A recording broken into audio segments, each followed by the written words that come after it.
Hey y'all, so today I'm going to show you how to use double pointed knitting needles. So a lot of people are very intimidated by it because you have multiple needles, and especially if you're new to knitting, then it can be a little bit intimidating, but I really like them. Some people prefer circular needles, but it depends on what size thing I'm working on. I really like my double pointed. So to start off with, you're going to do a slip knot. So I do have a video from a while back of how to cast on for knitting, and but it is from like the beginning of this year. So I'm going to try to go through this slowly and show y'all a little bit with casting on, just because it is going to be, it is a little far back to try to find, but it's from close to the beginning of this year. So we have our slip knot on there. We've tightened it onto our needle. And so this is the way my mom taught me to cast on years ago when I learned how to knit when I was 8, so it's been a long time. There probably are different, easier ways. This is how I always learned. So we're taking our yarn, and it's basically from our needle here, it goes around the thumb, behind the index finger, and then in front of our other 3 fingers.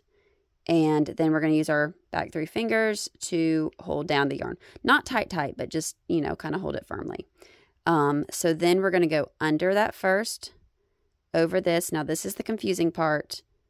I go slow, and you're going to grab that yarn that's in front of those fingers, and then you're going to move your thumb back, and it's going to pull that loop up, and then you're going to kind of pull your hand out and pull that to tighten.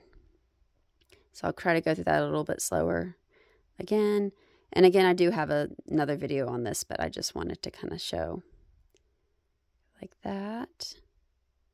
Grab your yarn from there, move your thumb back, so then you have your loop. And then you let go, and I kind of hold this, make sure you pull your index finger out of that, and then you just kind of pull to tighten. And so you're just going to kind of keep doing that until you have the number of stitches you want. Now, so when you're doing double pointed needles, so most of the time I just use 4. Some sets will come with 5, some sets will come with 4. So I usually typically use 4. So I have 3 that I'm like using. They're going to be like this.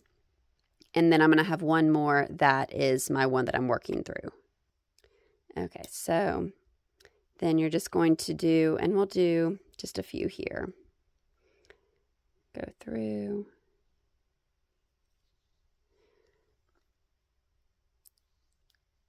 Okay, so, and also since I'm going to have 3, then it's like, okay, I have to think about how many stitches am I going to have for whatever thing I'm doing, and basically divide it by 3 to make sure. So I try to evenly space it as much as possible. I'm going to do like 10 on each. So let's see, how many do I have? I have 9. Okay, 10. So then to get onto the next needle, I feel like I struggle with tension if I try to do this and then like do the next needle and try to get it tight. And you can kind of do that. But it always ends up being like twisting. It doesn't work well for me. So the way that I do it, and again, like you can always just try to cast on, but it always ends up like not being right. If I try to just move on to the next one. So what I'll do is I'll do like 2 extra stitches on that first needle.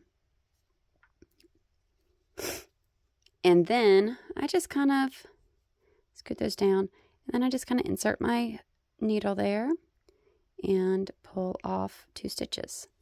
And then I'll slide that and then kind of tighten that up. And it keeps it, you want to keep that short because you don't want to have a big gap in your cast on. So I just kind of slide that for that. And so that's kind of that's my favorite way to move on to the next needle. Again, you can, go through and, if you want to just move straight to the next needle and start trying to do that. I don't know, for whatever reason, I have trouble keeping it tight and keeping it twisted right, and it just doesn't do as well for me. So I always do that, like 2 extras, and then I can kind of get started with the next needle, and that always seems to work best for me. Okay, so I have 10 on this needle, and so I'm going to do 2 more. And then I'm going to take my last one, and I kind of put it, so I went ahead and went through 2 just because I can I'm pretty good at doing that. You can do it one at a time, or you can do 2 at the same time. So I get my 2 to start with there. Slide those down a little bit. And I'm just letting the other needles just dangle. They're doing fine. They're hanging out. They're not going to, the stitches aren't going to fall off because I made sure they're tight enough to the needle there. That's why I like pulling it tight. You want to make sure you pull it tight enough that it's going to stay on. You don't want your needle to slip out. Plus, if they're really loose, that's going to mess with your tension. And yeah, 8, 9, and 10. Okay, so I'm not adding any more because this is all I need. So then I've kind of got my thing. So this is where people get really intimidated too, because you're going, oh my gosh, got all these stitches. I got to keep everything thing, because you know you want to keep from twisting. Just like if you are a crocheter and you know when if you're joining in a loop, you got to keep from twisting your stitches. And so same thing with knitting. So I always kind of line it up and make sure my little knobs here are facing all inward. So I've got, this is my beginning here, this is my working yarn. So I kind of will hold it, just kind of hold the end of my yarn there. And we're going to go ahead and just start our knit stitch. So you're going to just go into, and I do have also a video from the beginning of the year on how to knit. So I'm going to go through and knit that first stitch.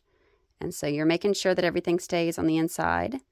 And we're just going to just go through that first one. I tend to pull it a little bit tight just to kind of do that. And you just keep going around, then you just knit. And so, if you're doing a rib or something like that, you can knit and purl. And of course, you're going to see different styles of knitting. I hold the yarn in my right hand. A lot of knitters hold it in the left hand. I can kind of do it the other way, but this is how I learned. And so this is what I've been doing for years. And so to try to switch, I'm just not very good. But I can, but it's just not as easy for me because this is just muscle memory at this point. And so we're just knitting and going through. And so we got to the end of our first needle there. And so then we are going to go through and just basically you have your working yarn here. And so you finish that and you just move on to the next one.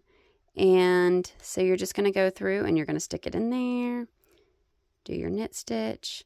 So the biggest thing is just kind of keeping these hooks out of the way, or needles, sorry. I've been crocheting a lot too. Keep your needles out of the way. And so getting started, like the first row or two is, the first round or two is a little bit more difficult, but yeah, so then you just kind of keep going around and around, and that's pretty much it.